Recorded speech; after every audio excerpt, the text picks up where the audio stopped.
안녕하세요. 책 읽는 형제들의 강승호입니다. 오늘은 니시노 아키히로의 꿈과 돈이라는 책을 기독교 세계관으로 이해해 보려 합니다. 먼저 저자인 니시노 아키히로는 24년간 코미디언으로 활동했지만 스타는 아니었습니다. 그러나 돈이 되는 꿈을 꾸면서 현재는 연간 100억엔에 가까운 돈을 버는 천재 사업가입니다. 그는 이 책 꿈과 돈에서 꿈을 이루려면 돈이 필요하고 돈이 모이려면 꿈이라는 그릇이 있어야 해 라고 말했습니다. 벌써 오늘 제가 하고자 하는 이야기를 예상하는 분이 있을지 모르겠네요. 먼저 첫 챕터의 제목이 돈이 부족해서 목숨 끊지 마 입니다. 무슨 소리냐 라고 하실 분들이 있을 것 같습니다. 세상에 돈이 전부는 아닙니다. 하지만 그 돈이 없어서 가족을 지키지 못하는 경우도, 신념을 지키지 못하는 경우도 있습니다. 책에서는 우리는 돈이 없으면 자살을 선택하고 범죄를 선택한다는 소리야 라고 하고 있습니다. 돈이 없다는 것은 선택권이 적다는 뜻입니다. 정말 양자택일밖에 선택할 것이 없는 경우도 생깁니다. 그래서 도구로서 돈이 필요합니다.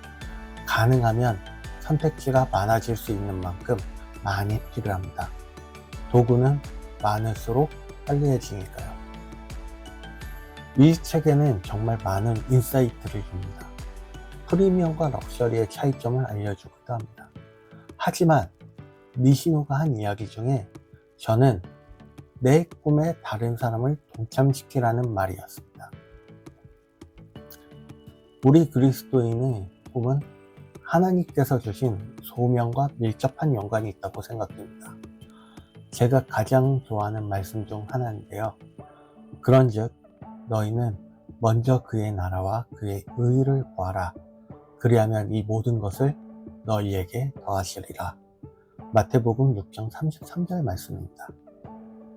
우리는 하나님의 뜻에 따라 행할 때 주님이 능력을 주십니다. 요나를 기억하시나요? 물고기 뱃속에 있었던 그 요나 이야기로 시간을 다 쓸 수는 없으니 그 가기 싫어한 니느웨에서 그 죄악을 책망하고 멸망을 예언하라고 하였는데 그 도시에 다 전하려면 며칠이 걸리지만 하기 싫어한 요나는 반나절만 전하고 도망갑니다. 그러나 그 성읍이 다 변화되었습니다. 하나님의 계획과 뜻 안에 있으면 내가 노력한 것보다 몇 배, 몇십 배, 몇백 배의 성과를 주십니다. 주님의 소명을 행할 때 필요한 그 능력에는 물질도 있습니다. 당신이 주님의 소명에 응답하여 행할 때 필요한 물질은 하나님이 주실 것입니다. 내 꿈에 동참시킨다는 말에서 저는 공동체가 생각났습니다. 니시노는 책에서 소통을 이야기했습니다. 소통을 하며 꿈을 돕기 위한 품앗이도 한다고 했습니다.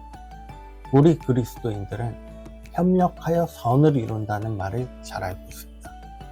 내 소명을 이루는데 나 혼자 하는 것이 아니라 옆에 있는 지체가 함께 도와줘야 합니다. 나 또한 그 지체의 소명을 이루는데 함께 도와야 합니다. 그리고 예수님께서는 구제를 강조하셨습니다. 약자에 대한 구제, 고아와 과부, 병약한 자들에 대한 구제였습니다. 구제는 물질이 있어야 합니다.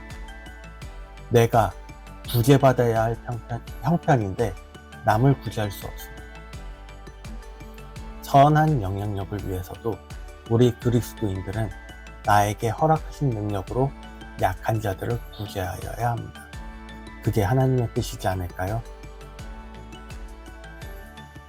시대가 변하면서 돈을 버는 방법도 다양해지고 변하고 있습니다.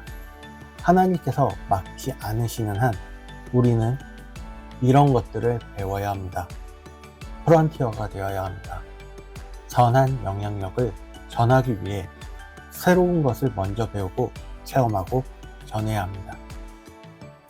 하나님의 뜻을 전하기 위해 더 벌고 그 일에 사용해야 합니다. 그러기 위해 우리는 하나님의 지혜를 구하고 하나님의 뜻 안에서 돈 버는 방법도 배워야 합니다. 성경에 나온 부자들이 많습니다. 그들은 하나님의 뜻에 순종하는 사람이었고 약자들을 구제하는 사람들이었습니다.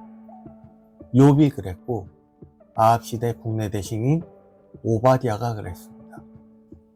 예수님께서 부자가 하나님의 나라에 들어가는 것보다 낙타가 바늘귀로 들어가는 것이 더 쉽다고 하신 말씀 때문에 다들 부자에 대한 선입견이 있는 것 같습니다.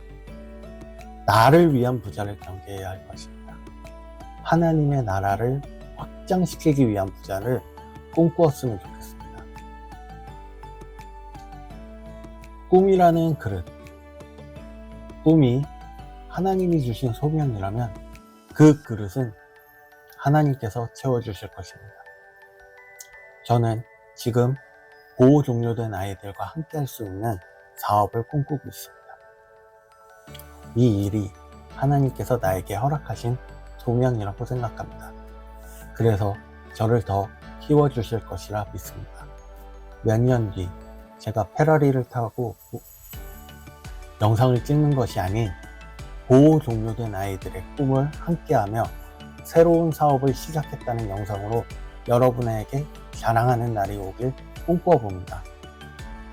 저의 꿈과 함께 하실 분들은, 제 꿈을 응원하시는 분은 구독, 좋아요 부탁드립니다. 다음 시간에는 다른 좋은 책으로 돌아오겠습니다. 감사합니다.